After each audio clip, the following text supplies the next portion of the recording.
Hi, I'm Michael Santos with Prison Professors, and one of the strategies that we strive to use is to help people who are living in jail, in prison, understand how the decisions they're making today influence their prospects for success in the future.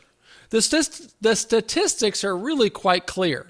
The longer we expose a person to corrections, the less likely those people are to emerge successfully with their dignity intact and with opportunities to prosper. That's one of the reasons that we create so many programs and so many courses with hopes of helping people see and understand what they can do today to prepare for success tomorrow.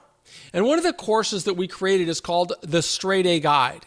We offer it inside of many jails and prisons across the country. And sometimes staff members who work in prisons teach these courses or offer them inside of the institution. And I received an email from one of those people who work in a prison, and she gave me some really constructive feedback that I want to address. So let me turn to this section here where I have the information. It says, "Hello, Mr. Santos. My students are watching your videos for prison professors. Some of the items are useful, but near the end, you spend way too much time bragging about yourself. It is a little over the top. It is better to be humble. I have not previewed the journaling videos yet. However, my clerk said there is a lot of bragging in the videos, even more than the prison professor. In the future, I would highly recommend you stick to the strategies and limit the boasting. Just a food for thought." And this, of course, is from an educator who writes, "Just a food for thought." So she's given me some food for thought, and I am certainly going to do better to try and convey a message. And it's a message I heard from Stephen King, one of the great American writers who gave some criticism to another American writer by the name of James Patterson. So a journalist was interviewing James Patterson, and I remember that she said to James Patterson, "Mr. Patterson, what do you have to say to your critics who say that your work is bland and lacks style?" And Mr. Patterson thought for a moment, and he said, "Well, I guess my work is bland and lacks style." And then he said, "Listen, there are millions of people that don't like what I write. Fortunately, there's a few million people who do."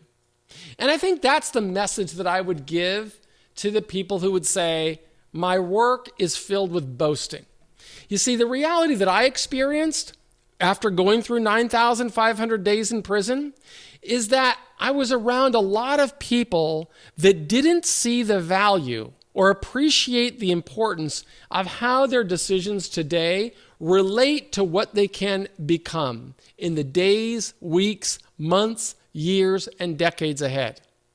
What I strive to show is that if you make good decisions while you're in prison, you can come back to society and be strong. You can have your dignity intact. You can become successful. You can drive a Tesla. You can live in million-dollar homes. And if that's bragging, that's the inspiration and the hope that I want to give to any justice-impacted people. You see, my experience in prisons is that they decimate hope. They let people know you can never become something more. They tell people, don't aim too high. But I really believe that regardless of what bad decisions you've made in the past, you have the power within to learn new skills, to develop confidence, and to become successful. Or you can choose to adapt to the way of the prison. And the way of the prison, all too often, leads to homelessness, it leads to unemployment, it leads to underemployment, or, sadly, it leads to new problems with the law.